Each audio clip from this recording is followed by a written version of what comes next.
to our next superstar. And I am going to take a layer off because it is really warm in this home. Oh my God. Hey. Hey, there he is. There we are. I'm getting serious. Jacket's off now, man. This thing Nah, is real. man. There's no dialing back now. Yeah. Rafael Silva, welcome to the party. Thank you. I just witnessed the hurricane that just passed by. It was wasn't that, I mean, yeah. It was phenomenal. It was phenomenal. If she wanted to inflict some damage, you know that she could. Yeah. Brief introduction. So Rafael Silva is an actor. He currently appears on the Fox primetime show 911 Lone Star. We can talk more about that shortly. But Rafael Silva, thank you so much for being here. Welcome. Thank you so much for having me. You're doing a great job. I'm loving it. Oh, good. Thanks. I'm glad you were able to watch some before. Oh, yeah. So the first thing I want to ask you is, you're on this show, 911 Lone Star. Yeah. And it is, first of all, great TV. I have watched every episode and I love it. But it happens to be this incredibly diverse cast. Like you kind of hit the lottery in terms of being able to be part of a story and a cast and an ensemble that I think is rare and enviable for that reason. What does it mean to you to be part? Do you want to just describe the cast of characters and the cast of actors playing those characters and talk about what that means to you to be a part of it? Sure, yeah. So the characters that exist are, we have Paul Strickland. He is an African-American trans male. We have a Muslim woman as a firefighter. They're both firefighters. We have a biracial couple. That would be Judd Ryder and Grace Ryder, played by Jim Perrick and Sierra McLean. We have a gay firefighter that would be played by Ronan Rubenstein. We have a gay Latino cop, which is played by me, Rafael Silva, Carlos Reyes. So, I mean, yeah. And, I mean, that's like a lot of the diversity in the cast and, all the primary characters. But the follow-up question would be, what does it mean to me? Mm-hmm. Yeah. Because, okay. There's so many TV shows, especially like primetime network shows that are pretty dry in terms of cast and characters. And like for your first kind of, big roll out of the gate, does it feel significant to you, or does it just feel like work? It should all feel like this. Well, yeah. I mean, it's fun. I actually never thought about this. For me, I actually never thought about this. Because usually when I'm watching a TV show or any movie, I'm immediately drawn to the diversity of the cast, immediately drawn to, relationships. How is this moving forward? It's got to be, it can't be stagnant. It's got to be progressive, Yeah. Already zoom out, clock out of a show, just switch channels if there isn't any diversity. So thanks for asking the question, because I actually never thought about it. It means a lot, and it gets me motivated and gives me confidence to do my job, to show up on set, because I know the set will look like me. The set will look as beautiful as everybody can be. When you show up to a set and you're the perhaps only person, you could be Asian, African American, Latino, Pacific Islander, you could be Native American, you could be Hawaiian, when you show up to set, and because this is my first job, I'm taking this as a role model for future jobs. And I guess I'm basing everything off of this first encounter that I've been exposed to. I mean, for me, this is just a standard that it should be. It's the standard, but also like, it's just like, that's awesome. All these people exist. Like, in what world do you walk outside and not see? Would it not be like this? Yes. Yeah. And you know, recognizing how fortunate I am that my first experience in a show is like this. I mean, I'm very fortunate, very privileged to have this experience. So honestly, I feel like it can also be a mentality. Every time you go on set, you can either make it about work, you can make it about feeling at home, you can make it about a moment of concentration and paying tribute to the character, portraying the character as best as you can. I try to incorporate all of those. But at the same time, there is only so much I can do by myself to get myself there. I thank you so much for asking this question. Now I'm now realizing that I have never felt left out, you know. And look at me. I have a very I've been called passing, you know. I've been, you know, I'm not the most, you know, when you look at a crowd, I mean, you can kind of point me out, I guess, but you know, I've never felt left out, you know, on set due to my complexion, which I think it's pretty fucking nice. It's the standard. That's what it should be. And I really love that the position you're in allowed you to not even have to notice that until now. Like, that's a really amazing place to begin a career. And I think a lot of people who've been doing this for decades would be very heartened to hear that somebody could enter at this point and feel like, yeah, this is just how it obviously fucking should be. Pardon my French. So a little bit about Rafael Silva, the man. So you were born in Brazil and you came here as a kid, as a wee tyke. Well, not a wee tyke, a middle-sized tyke, right? Oh, did I lose you? Yeah. I came here. Sorry, the audio kind of paused. I don't know. Yeah, are we there? That's okay. You looked contemplative for a second, so I was like, oh, maybe he's just really thinking about this. No. Okay, so we're in sync right now. Great, beautiful. Yeah, okay. Let us stay that way. Let us stay in sync. Yes. So you came here from Brazil as a kid, and you've been here since then. It's actually. I left Brazil when I was 13, and this is my 13th year in America. So I'm half and half. Yeah. Wow, that is really significant. Yeah. You've been here as long as you were there. What is that? Yeah. What does that feel like to you? I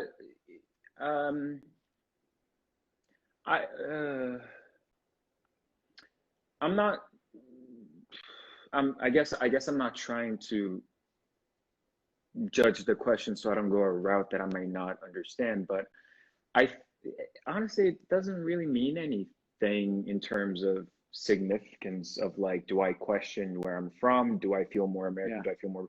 I feel I hold those two nationalities differently. I have different relationships with both of them. Just another day. Just I don't know. I don't really focus on like. I guess I haven't ever really focused on that. No, I mean, I think that's awesome. It just speaks to how present you are in your life. I know when I hit the point where I had lived in New York for as many years as I grew up in Nebraska, for some reason that was a huge deal to me. That's like not that significant of a difference, all things considered, but I was like, oh my God, I'm as New Yorker as I am Nebraskan now. Oh my God, I'll never be the same. But you're just like, I drink my coffee, I do my thing. It's really not that big of a deal.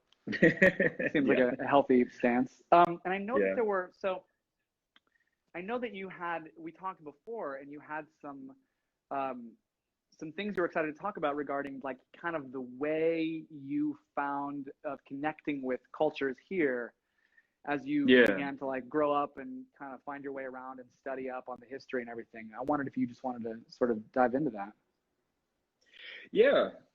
So when I first came to America, I didn't know English, right? And and going to ESL classes and just going to school. So I moved here and I was in middle school. And I guess the way that I found, so there was a lot of insecurity. a lot of fear, a lot of confusion, a lot of like, what the hell is going on? This is so different. I don't know what the fuck is going on. And just naturally, a way that I found, the first thing that I said in my mind is just like, okay, and 13 years old, perhaps not consciously, but I guess it just came into my mind. It was just like, okay, the first thing that I need to do is learn English. Because when you learn English, you understand what people are saying. And if you can't understand what people are saying, you can communicate with them. And naturally, when you communicate with them, you understand where they're coming from, and you understand just, you just learn to communicate. You learn their culture, you learn traditions, you learn everything that composes them. So what I did was, I moved here and I was in 7th grade. I sat down with a history book.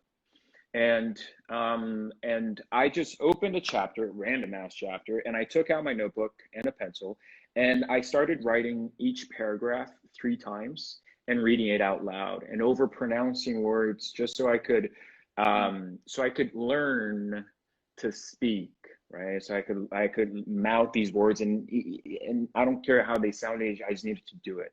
Train the muscles in my body to just get this thing out, right? Because when you're learning a new language, you know what you want to say, and it comes out here, but as soon as this opens, fuck it, forget it. It just doesn't, right? And then there's other people looking at you, and this is also 2007, which is, I guess, progressive. But at the same time, it was I moved to, Was it though? well, 2008, that was a huge deal. Better yet. Yeah. But I also moved to a very Hispanic community, a very Latino community. So there were a lot of Latino kids, but I didn't really know what that meant. So there was still a lot of, I felt very claustrophobic because I felt like I could not express myself. So I would just sit down with history books and just memorize dates and memorize events and memorize names of people, names of places, and all of that. And eventually I just started, developing this I wouldn't say love, but this attraction to just history itself. And which kind of just naturally got me going into just the interest to do this. If this just uncovering like there's more under here, there's more under there. And that kind of subsided high school. But when it came to college, and at the end of college, I picked up a book called Lies My Teacher Told Me by James Lowen. And I just started reading because I thought it was something. Lies My Teacher Told Me. That's fine, because now I'm going to get back to my teachers. I had this fantasy that I would go back to high school and just say, hey, you didn't get this right, so whatever. Yeah. And so I got to chapter 4, which is called Red Eyes. And Red Eyes refer to Native American history and how we really don't know anything. And the book itself was commentating on how the American school system teaches history and why kids naturally just zone out in history class, right? I think that history is, the way I view it is, it's just a study of relationships. It's the study of human relationship to another being, to another place, another thing. As an actor, that's fascinating as fuck. Because in my job, to make my job more specific and better, I need to build relationships with everything that I have. Yeah. Everything, my house, my people, this fucking chair, everything. Because it all means something. And I also, Rafael, I need to know what things mean for it to have quality. I'm a very qualitative person. If there isn't quality, move, So why is it that history is so boring? Why do we find it boring? And reading this book, Lies My Teacher Told Me, it wasn't necessarily about the kids being bored. It's the way that it's taught. And I must say this: I am not an expert on this. This is simply my experience, and this is my opinion, and I am not commentating on teachers, how people teach. This is not, I really hope that I don't offend anyone, and I really hope that I'm self-aware enough to catch perhaps an ignorant point of view before I say it. But if I don't, forgive me. Well, I'll just jump in and say, I think yeah. even really brilliant teachers would acknowledge that the state of education in the country and the way teachers are expected to conform their lessons really is lacking in a lot of departments. So, I mean, I think it's a fair criticism. Yeah. And what fascinated me about this book, which just, right, why am I speaking about it? Because I feel like it's legitimate enough for just people my age that you can actually, you know, in the current state that this world is in, you can do your part. Just internally, which is, you know, people are like, we need to educate ourselves. Okay, how, where, when, what are the resources? I don't know. So I guess this is, I get a tip for whoever is looking to educate oneself. Reading this book, it comments on how American schools are taught and what types of books are utilized. So this author gathers over 100 American history books that are taught in high schools all throughout America. And they're all fucking different because they all teach something different. And every history book has, and this, he points this so keenly, which is every history book that he reads has this monotone,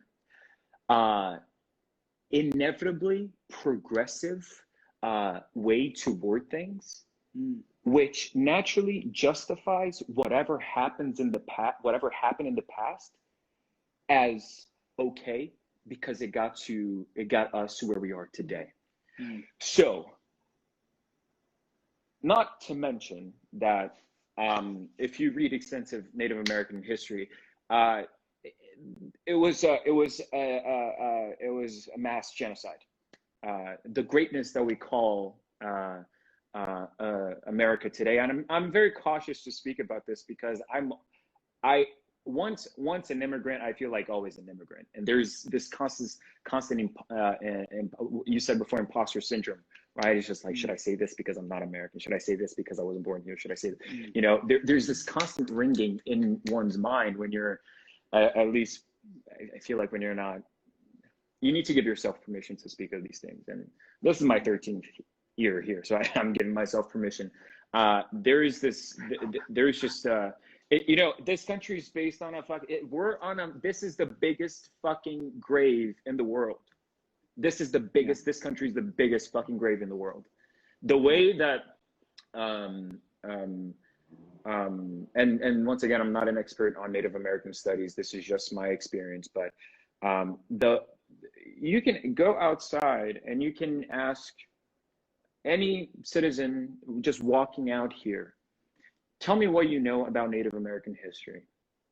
How many of them will tell you something of solid ground, legitimate enough, that is just not like, well, there's Cherokee, there's this, Standing Rock and Sitting Bull, there's, their tribes, and blah, blah. And it's not ever, I mean, there's this point of view that, that Native Americans are this exotic American relic that belongs in the past. And if Native Americans dare to integrate into the modern society, it threatens our romantic point of view of them, which naturally threatens which kind of makes us question, makes us question their legitimacy, to misquote General Sheridan a little bit, and this is from the book, The Earth Shall Weep by James Wilson. He's famous for saying the only good Indian is the dead Indian, right? But the only good Indian is the dead or dying Indian, right? So why am I saying all this? Is because I became fascinated just picking up that book and chapter 4, Red Eyes. I was just like, how the fuck are, I feel like this should be front page of like newspaper. Yeah. Can we talk about this? Because this answers a lot of the problems that we're having today. We're still living the side effects of the first encounter in the fifth, you know, in the 15th century, you know, 14th century, and you know, yeah. Oh, sorry. I'm only jumping in because we only have a couple minutes before Instagram's going to cut us off. But I want to say, I'm glad you are. I think it's fascinating to hear that you arriving here at 13, and it took you a few years to sort of acclimate and start doing your own educating. And then one of the first things you found is, oh my God, nobody taught me about like this country's real history. And the real history is that white people came here and committed a mass genocide. And that is, of course, true. Who are the people telling the story? Well, who are the people writing these books? And today, the ramifications, like today, right now, literally right now, are incredibly relevant, right? It's not history because right now, some of the worst COVID-19 rates are in the Navajo Nation. Communities that are being disenfranchised that want some of the highest rates in elections are Native Americans on the North Dakota tribal reservations or around. If you look at maps of there are amazing maps you can find online that compare the margin of victory for Donald Trump in 2016 versus the native population of that state. And the native population is greater, sometimes in Alaska, up to a factor of 10. So it's a community that we have, we as a country have a terrible contemporary relationship with, and have done a lot to make it worse over time and not address any of the harms we've done. We have one guest coming up later on who will be able to speak a little bit about some of this stuff, but I don't want to burden her with talking about it too much. But yeah, no, I think it's really informative to me that somebody who arrives here isn't taught this and has to find out themselves, and then it feels a little betraying to learn that this is actually what's going on here, and that original sin of this country's colonizing, you know, travels through to modern day, and it will until we start listening to those communities and bring those concerns into the voting booth. That's it. That's all we can do. It's honestly just a awakening that honestly everyone here is an immigrant, except the Native Americans, and that's exactly it's just right. To go on for days, days and days and days. And listen, anytime you want to make a date to go on for days about this, let's do that. Let's invite some other people into the conversation too, because this is, look, we can't talk about it too much. This really matters. Oh yeah. Rafael Silva, thank you for. Thank you so much, Brian. Keep going. You're awesome. All right. I'm loving it. You are amazing. Next step is that I love best. you. I love you too. Take care, Brian. Take care. I'll see you around the world. Oh yeah. I'll see you soon. Bye-bye.